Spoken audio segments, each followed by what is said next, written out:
শুভেচ্ছা অভিনন্দন সবাইকে। আশা করি সবাই ভালো আছেন। এই যে দেখেন এখানে বিভিন্ন লতা পাতা, কপ পাতা, টমেটো কাটছি। কালকে সকালে মুরগিকে খুদ দিয়ে সিদ্ধ করে গ্রোয়ার ফিড দিয়ে কুড়া দিয়ে দিব।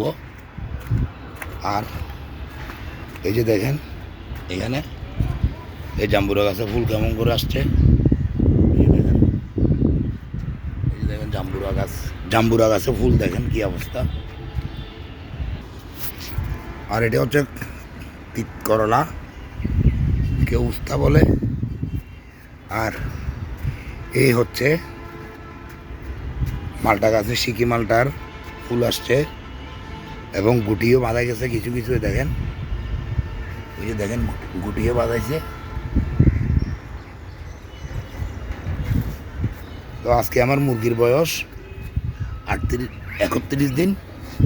মুরগিগুলোকে দেখাই, এখন ইফতারের সময় হয়ে গেছে, এখনই সাইলেন্ট দিয়ে দিবে, ঘরে যাইতে হবে, ইফতার করতে হবে।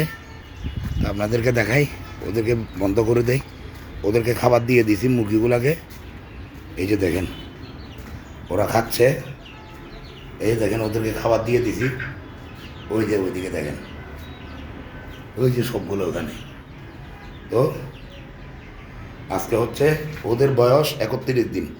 এই যে খাবারের ভুসির ওই যে পাত্রের মধ্যে যে খাবার দিছি, এগুলো হচ্ছে ওই যে এখন কাঁচা কাটছি, যে এগুলা খুদের সাথে সিদ্ধ করে কালকে সকালে এই কুড়া এবং গ্রোয়ার ফিড, অন্যান্য এই ধান, গম, ভুট্টা ভাঙা এইসবগুলো দিয়ে ওদেরকে খাবার দিচ্ছে। ওরা বড় খাবার খাইতে পারতেছে, যার জন্য ওদেরকে এই মুরগির খাবারগুলো দিচ্ছি। তো ঠিক আছে, আজকের ভিডিও এই পর্যন্ত। আপনারা সবাই সুন্দর, সুস্থ, ভালো থাকবেন। আমার চ্যানেলটাকে সাবস্ক্রাইব করবেন, লাইক কমেন্ট শেয়ার করে সবাইকে দেখার সুযোগ করে দেবেন। খোদা হাফেজ, আসসালামু আলাইকুম।